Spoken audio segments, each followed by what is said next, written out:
2019년 8월 1일 목요일 돈다방 미쓰리 시작하겠습니다. 자, 7월이 끝났습니다. 그리고 8월이 시작됐습니다. 자, 여러분들의 7월은 어떤 역사가 적혀져 계십니까? 이런 경우가 있습니다. 여러분들 주식하시는 분들, 우리 주식을 맨 처음에 했을 때 제일 처음에 손실 봤을 때 그때로 한번 그 기억을 돌아보면은요. 처음에 주식을 돈을 벌기 위해서 했는데 주식이 빠졌어요. 그리고 참 신기한 건요. 이상하게도 주식시장이 좋다가도 내가 주식만 하면 주가가 하락합니다. 그죠? 그런 경우가 있어요. 그런데 나는 분명히 주식을 해서 돈을 벌려고 주식을 했는데 증시가 갑자기 분위기가 쎄해져서 내가 산 종목이 하락했고요. 그리고 왠지 느낌적인 느낌으로는 오늘 하락으로 끝나는 게 아니라 내일 더 하락할 것 같은 공포가 나를 힘들게 하면 여러분들 그날은요. 잠을 잘 수가 없습니다. 밥도 먹을 수가 없습니다. 뭐 저만 그랬나요? 아마 뭐든지 첫 경험은 아주 쓰디쓴 그 무엇과 같다고 하는데 첫 경험이 그렇습니다. 물론 나중에 그냥 계속 손실 보면 그냥 그러려나 보다라고 삽니다. 그런데 처음에 손실을 봤을 때는요. 잠도 못 자고 밥도 못 먹고 뭐 사실 저는 그런 경우가 뭐 제일 처음 있었던 게 아니라 뭐 작전하다가 작전이 실패돼가지고 엄청난 손해를 보기 시작했을 때부터 시작해서 정말 끝이 없는 낭떠러지로 추락하는 듯한 느낌이 종종 있었거든요.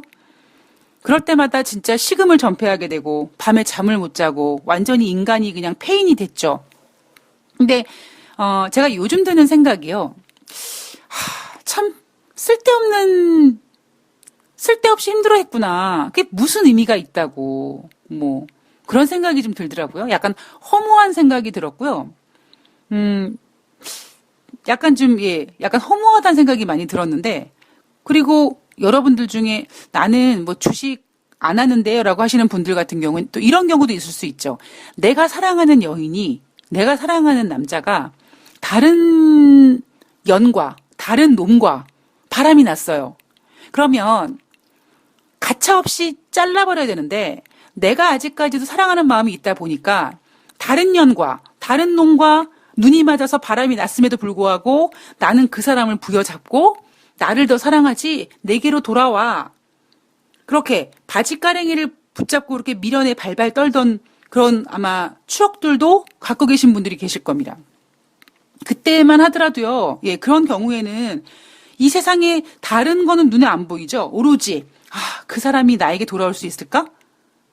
저쪽 연이든 저쪽 놈이든 저쪽을 정리할 수 있을까? 오로지 머릿속에 그것만 꽉 차지 않습니까? 근데 시간이 지나가면 아이고, 내가 그때 그런 적이 있었는데 내가 그때 왜 그랬지? 뭐 약간 이런 생각이 들죠. 제가 오늘 왜 이런 이야기를 해드리냐면 7월이 끝났잖아요. 제가 8월 1일 새벽에 일어나서 방송을 이제 준비하면서 허무하더라고요. 나 7월 달에 뭐 했지? 이런 생각이 들더라고요. 물론 여기에서 그 허무감은 7월 한 달 동안 정말 뭐 시간 낭비하고 진짜 헛짓거리를 많이 했나 이게 아니라 7월 한 달 동안 과연 FOMC에서 금리를 인하할까 안 할까? 인하는 할 것 같은데 그럼 50bp 할까? 25bp 할까? 25bp 할 거야. 그런데 뉴욕은행 총재가 공격적이고 빠르게 한다 그랬으니까 50bp 할지도 모를 것 같아. 그랬다가 아니야. 미국 경기 지표가 나쁘지 않기 때문에 50bp는 아닐 거야. 한 달 내내 이짓하고 있었잖아요. 근데 이제 결론적으로는 25bp 금리 인하했습니다. 시장이 예상했던 거와 맞게 25bp 인하했는데 갑자기 연준이 금리 인하하는 걸 딱 본 다음에 어차피 25bp 금리 인하할 걸 가지고 왜 나는 그동안 한 달 동안 뭐 이거를 뭐 25bp 하고 50bp 하고 나 뭐 했지? 뭐 이런 약간 허무한 생각이 들더라고요. 뭐 하여튼 그랬습니다. 상당히 7월 달에 허무했고요. 글쎄요, 또 8월 달에는 무엇이 저를 허무하게 할지 모르겠는데, 어쩔 수 없이, 예, 인간이기 때문에 눈앞에 보이지 않는 어떠한 그런 이슈를 가지고 이렇게 될까? 저렇게 될까? 이런 시나리오를 쓸 수밖에 없죠. 예, 특히 경제에 있어서는, 특히 경제는 항상 앞서가야 되고요. 예.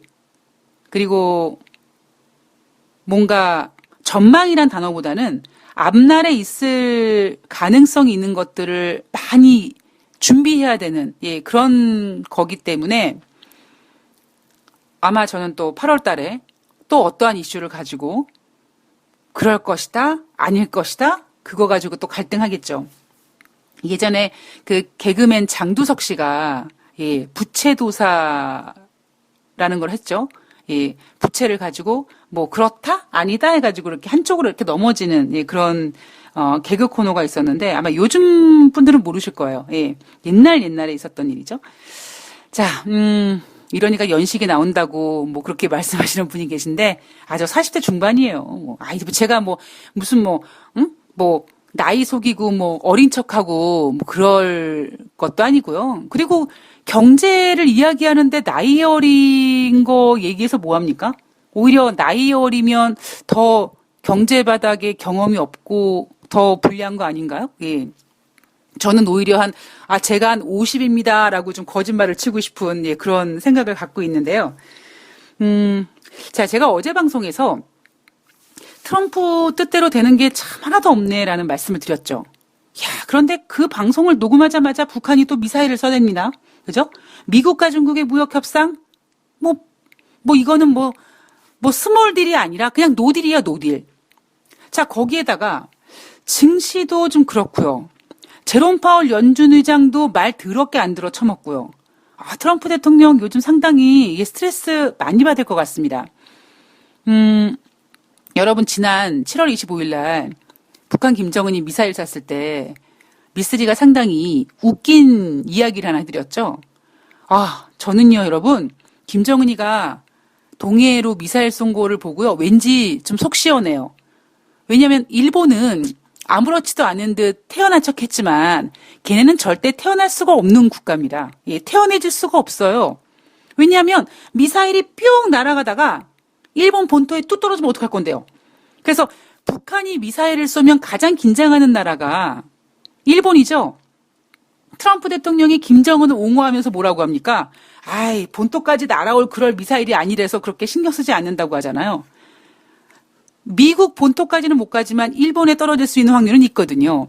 그래서 지난번에 김정은이가 25일 날 미사일을 쏠 때 미쓰리가 왠지 모르게 대리만족해 주는 것 같고, 그리고 두 번째는 북한이 미사일을 쏘는 것에 있어서 가장 불편한 나라는 일본이지만 가장 불편한 사람은 트럼프거든요.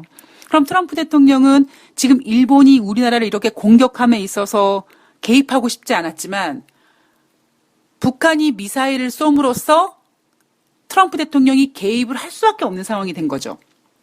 참, 그래서 우리가 경제적인 면만, 어떤 이득적인 면만 놓고 따졌을 때 25일 날 김정은이가 던진 미사일은 우리한테 상당히 괜찮은 카드를 줬다라고 생각을 하거든요. 어제 잠깐 뉴스를 봤더니 일본에서 그 북한 미사일 정보를 우리나라한테 좀 이렇게 달라 그랬대요. 공짜가 어딨어요, 그죠? 어디 우리나라 화이트 리스트에서 배제하고 뭐하고, 그렇게 외교적인 결례를 저지르는 일본이 어떻게 북한 그 미사일 그거 정보는 어떻게 막 달라고, 뻔뻔스럽게. 정말 개뻔뻔스럽게, 그죠? 일본은 절대 태어날 수가 없습니다. 예. 태연자약할 수가 없습니다. 상당히 북한이 미사일 쏠 때마다, 예, 심장이 쫄깃쫄깃해질 겁니다. 그리고 트럼프 대통령은 이제 개입을 해야겠죠. 폼페이오 장관이 우리나라 강경화 장관과 또 일본의 장관과 이렇게 모인다 이런 얘기 하는데요. 어쨌든 간에 북한이 지난번 25일 날 쏜 그 미사일은 우리에게 상당히 괜찮은 카드였습니다. 자, 그러나 마냥 그래, 미쓰리 얘기를 들어보니까 그래, 좀 맞는 것 같아. 그리고 마냥 좋아하기도 좀 어려워요. 왜냐하면 뭐든지 거기에 대한 대가가 있거든요. 그러면 우리는 그 대가를 그냥 고스란히 또 우리가 다 책임지는 게 아니라 우리가 어떠한 그 가치에 대해서, 즉 만약에 미국이 개입해서 일본과 우리나라와의 무역 갈등 문제를 해결해 줌에 있어서 미국이 요구할 수 있을 만한 그러한 그 대가를 빨리 캐치해서 우리가 또 먼저 협상 카드를 또 하나 만들어야 됩니다. 전 개인적으로 이런 생각을 하고 있어요. 김정은이가 왜 미사일 쏠까요? 뭐 트럼프 연맥이라고요? 그건 아니에요. 분명히 트럼프 대통령이 입장 곤란해질 걸 알면서 그렇게 미사일을 쏴대진 않을 겁니다. 이런 관점인 거죠. 자, 지금 미국이 바라는 건 뭐예요? 북한의 비핵화거든요. 근데 북한이 바라는 건 뭡니까? 경제 개방이거든요. 경제 좀 좋아지는 거잖아요. 근데 지금 서로 순서가 바뀌어 있는 거예요. 미국은 어이 북한, 니네가 비핵화하면 경제 풀어줄게. 그런데 북한은 어이 경제 풀어주면 비핵화할게. 서로 지금 가지고 있는 희망사항이 순서가 바뀌어 있단 말이에요. 자, 그렇다면 우리나라 입장에서 분명히 미국이 이번에 일본과 우리나라에서 이 문제를 중재해 준다면 트럼프 대통령은 분명히 우리나라를 압박할 겁니다. 어이, 우리가 그 문제 해결해 줬으니까 김정은 좀 어떻게 해줘봐. 근데 사실 김정은이를 우리가 어떻게 할 수 있는 방법은 없어요. 결국 그 카드도 트럼프가 가지고 있지만 트럼프 대통령은 그 카드를 쓰기 싫어서 우리한테 분명히 압박을 할 겁니다. 우리가 니네 문제 풀어줬으니까 김정은 좀 어떻게 해봐 좀 이럴 거거든요. 그러면 우리는 그럴 가능성에 대비해서 제가 만약에 우리나라의 어떤 그 싱크탱크라면 이런 플랜을 짜겠죠. 아니 김정은이 쟤를 달래야 되는데 그냥 맨입으로 되나? 하다못해 막대 사탕이라도 하나 가지고 가서 김정은이 입에다가 물려주고 자 그러면 되겠니 안 되겠니? 다음부터 그러면 되겠어요 안 되겠어요? 해야 되지 않겠느냐라고 하면서 다른 건 모르겠으나 최소한 뭐 개성공단이든 뭐 금강산 개발이든 금강산 뭐 관광이든 어쨌든지 간에 우리가 김정은이를 어떻게 토닥토닥 해볼게 대신에 트럼프 대통령 뭐 좀 줘봐. 김정은이 입막을 막대사탕 하나 줘봐. 이렇게 일단 딜을 해야 된다는 거죠. 협상이라는 건 전 그렇게 생각하거든요. 근데 우리나라가 워낙 그냥 착해 빠져가지고 착해 빠진 건지 협상을 못하는 건지 안 해봐서 모르는 건지 모르겠습니다만 협상이라는 거는요. 내가 다 뺏기는 게 아니라 내가 다 뺏어오는 게 아니라 최소한 내가 덜 뺏기고 많이 챙겨오는 거거든요. 그러니까 거기에는 사실 인정사정이 없거든요. 참 안타까운 게 우리 그 한국전쟁 때도 38선 휴전선 그어질 때 우리가 한 거 아무것도 없잖아요. 그냥 지네들끼리 한 거잖아요. 우리가 우리나라 땅에서 우리나라에서 휴전선을 그으면 우리나라 사람이 가가지고 뭔가 협상을 해야 되는데 우리는 그래 본 적이 별로 없다 보니까 그저 외세 많이 이렇게 좀 흔들리다 보니까 뭔가 주면 다 줘야 될 것 같고 뺏어오면 다 뺏어야 될 것 같고 그리고 강자한테는 좀 약해야 되고 또 약자한테는 막 강해져야 되고 약간 묘한 이런 그 약간 좀 그 모질란 점이 없지 않다고 저는 생각을 하거든요. 했을 때 어쨌든지 간에 미쓰리가 재미있게 썼던 이 시나리오 25일 날 김정은이가 동해안에 미사일 발사한 건 상당히 괜찮은 카드였다. 일단 일본 심장 쫄깃하게 했고 미국 적극적으로 개입하게 만들었고 그러나 그 과정에서 절대 공짜는 없다. 그렇다면 결국 트럼프 대통령은 김정은이 미사일 쏘지 못하게 해라는 지시를 우리한테 할 거고요. 그럼 우리는 맨손으로 하냐? 라고 뭔가를 트럼프한테 요구해야지만 뭔가 풀어지겠죠. 저는 그 카드가 과감하게 믿져야 본전이죠. 개성공단 풀어달라고 얘기하면 개성공단 관련주들 주식시장에서 올라가지 않겠습니까? 그냥 경제는요. 그냥 이렇게 나한테 이득이 되면 돼요. 그게 치사하게 뭐 사람을 뭐 해치고 사람을 죽이고 남의 것을 뺏어오고 이게 아니라 어떤 명분을 가지고 움직이면 명분을 가지고 움직여서 결국 이득을 보게 되는 게 그게 저는 경제라고 생각을 합니다. 맨날 밸류에이션, 펀더멘탈 타령하는 게 아니라 진정한 경제는, 진정한 돈은 저는 그렇다라고 생각을 합니다.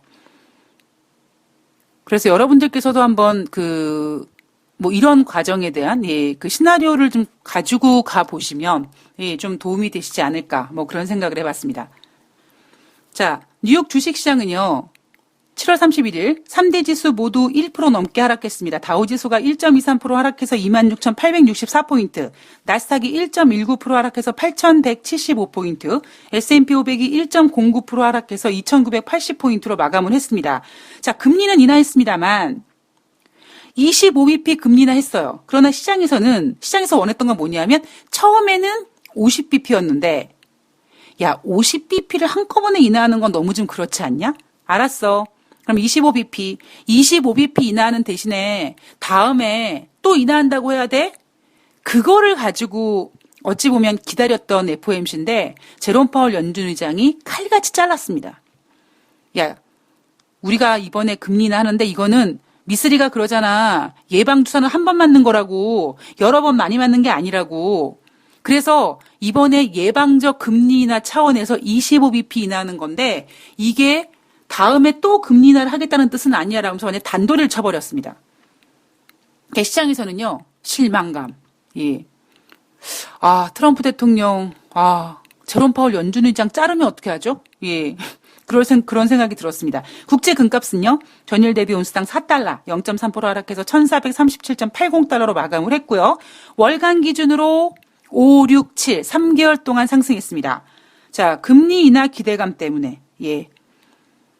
그동안 국제 금값은 상승했습니다만 이날은 시장의 예상보다는 여전히 아무리 시장에서는 그래 25bp 인하할 거야 라고 생각하고는 있지만 제가 그러잖아요. 인간이 가지고 있는 그 욕심을 쉽게 내려놓기는 어렵다고요. 우리는 이미 시장에서 50bp 인하할 거야 라는 생각을 가지고 있었던 사람들인데 그 어떤 걸 들이대도 50bp 금리 인하 아니면 재미가 없어지는 거죠. 그래서 시장에서는 50bp 금리 인하가 아니라 25bp 금리 인하 이 카드를 인정하면서 이날은 국제 금값이 하락했습니다. 자, 국제 유가는요. 전일 대비 배럴당 53센트 0.9% 상승해서 58.58달러로 마감을 했습니다. 주간 원유 재고량이 850만 배럴 감소해서 지금 미국의 주간 원유 재고량은 7주 연속 감소세입니다. 시장 예상은요. 210만 배럴 정도 감소할 거라고 예상했거든요. 근데 시장 예상보다 훨씬 많이 감소했죠. 자, 여러분 지난주에는요. 1,000만 배럴 넘게 감소했습니다. 그리고 시장에서는 이렇게 토를 달았죠. 주간 원유 재고량이 1,000만 배럴 넘게 감소하긴 했는데 말이지 그게 허리케인 베리 영향 때문이야. 허리케인이 멕시코만에 온다 그래서 정유 시설을 스톱하고 허리케인 때문에 피해볼 것들을 다 대피시키다 보니 즉 생산을 많이 못해서 재고량이 크게 감소한 거야. 이렇게 해석을 했었습니다. 왜 그런 해석이 나왔냐면 바로 그날 국제유가는 하락했거든요. 그리고 국제유가가 하락했던 이유가 뭐냐면 바로 그들은 인정하지 않았지만 IMF에서 글로벌 경제 성장률을 또다시 하향 조정했기 때문이거든요. 그러니까 국제유가가 하락했는데 이유가 없는 거예요. 이유가 없다기보다 IMF에서 글로벌 경기 둔화를 또 하향 조정했다. 글로벌 성장률을 하향 조정했다. 이 얘기를 하면 왠지 모르게 시장에 공포를 줄 것 같으니 그냥 이상하다. 주간 원유 재고량이 1,000만 배럴 넘게 감소했는데 왜 국제유가가 하락했어? 그거는 진짜 감소한 게 아니라 허리케인 베리 때문에 일시적인 것 그래서 그런 거야. 이렇게 어찌 보면 포장을 한 거죠. 여러분들이 개인 투자자분들이 주식시장에 임하시면서 생각을 바꾸셔야 될 게 뭐냐면 앞서도 한번 말씀드렸지만 어떤 주식이 올라갔을 때 아니면 증시가 상승했을 때 어떤 이유 때문에 상승한 게 아니라요. 상승한 다음에 이유를 갖다 붙이는 겁니다. 자, 돈다방 미쓰리에서 7월 달에 썸머랠리 없다. 자, 증권사들에게 니네들이 얘기했던 썸머랠리가 과연 이런 거냐. 그리고 2100포인트 밑에서 끝날 것이다. 라고 말씀드렸죠. 미쓰리 예상이 정확히 맞았습니다. 그런데 뭐가 틀렸습니까? 미쓰리가 그렇게 예상했지만 거기에 대한 근거는 틀렸어요. 증권회사들이 7월달 썸머랠리를 제시해놓고 증시가 하락하자 뭐를 이유로 듭니까? 일본의 어떤 그 규제 때문에, 무역 분쟁 때문에 주가가 하락했다라고 얘기하죠. 그래서 제가 7월 30일 방송에서 아니 미쓰리와 아베가 친구냐? 내가 아베가 우리나라 그렇게 무역으로 공격할 줄 알고 7월 달에 증시를 나쁘게 본 거냐? 그건 아니다. 라고 말씀드렸습니다. 제가 7월 달 증시를 안 좋게 봤지만 제가 안 좋게 본 이유는 뭡니까? 바로 영국의 노딜 브레스트 문제가 부각되지 않을까였거든요. 자, 그거 보면 이런 결과가 나오는 거예요. 주가가 하락한다. 그들이 이것 때문에 하락했습니다라고 얘기한 그 이것 때문에 하락했을까요? 아니면 주가가 하락한 다음에 이유를 갖다 붙이는 걸까요? 여러분, 이 관점이 얼마나 중요한지 아십니까? 작전할 때 마인드가 이 마인드예요. 근데 제가 이런 이야기를 사실 상당히 많은 경제방송 출연할 때마다 이런 얘기를 꼭 한 번씩은 해드리는데 개인 투자자분들이 너무 어려워하시더라고요. 그래서 지금 제가 고민하고 있는 게 과연 이걸 유료 방송에서 어떻게 쉽게 좀 설명을 해드릴 수 있는 제가 그걸 고민하고 있습니다. 언제 그 고민이 그 어떤 커리큘럼에 나올지 모르겠습니다만 하여튼 최선을 다해서 고민해 보도록 하겠습니다. 자, 어쨌든 그런데 이번 주는 시장에서는 210만 배럴 감소를 예상했는데 850만 배럴 감소했다. 자, 그렇다면 지난주에 1000만 배럴 넘게 감소하고 이번 주에 850만 배럴 감소했으니까 이건 단순히 허리케인 베리 영향 때문이 아니라 미국이 생산량을 이렇게 줄이고 있구나 라고 볼 수밖에 없는 거죠. 그런데 여러분 되게 미묘한 게 뭐냐면 시장 예상은요 210만 배럴 감소를 예상했습니다. 너무 적게 감소를 예상한 거 아닙니까? 왜 400만 배럴 감소했을 거다라고 볼 수도 있고, 그죠? 500만 배럴 감소했을 거라고도 할 수 있는데, 왜 굳이 210만 배럴이라고 했을까? 최소한 미국의 원유 재고량이 210만 배럴 이상만 감소하면 미국은 7주 연속 원유 감소세 기록을 세우게 되는 거고, 그러면 국제 유가가 상승할 수 있는 거겠죠. 이 얘기는 무슨 얘기냐? 국제 유가를 그렇게 빼고 싶은 마음은 없는 겁니다. 그렇다고 올라가려고 하는 지금 이유도 없어요. 자, 그리고 이날 나온 이슈 하나가 뭐냐면 리비아 샤라라 지역 유전에서 어떤 장치 문제로 생산에 차질이 생겼다. 즉 공급 차질 문제점 때문에 국제 유가가 상승하기도 했습니다. 전반적으로 이날 국제 유가는 상승 랠리를 탔다라고 보시면 되고요. 이제 8월 2일 날 미국의 노동부에서 발표하는 고용지표가 기다리고 있습니다. 7월달 고용지표죠.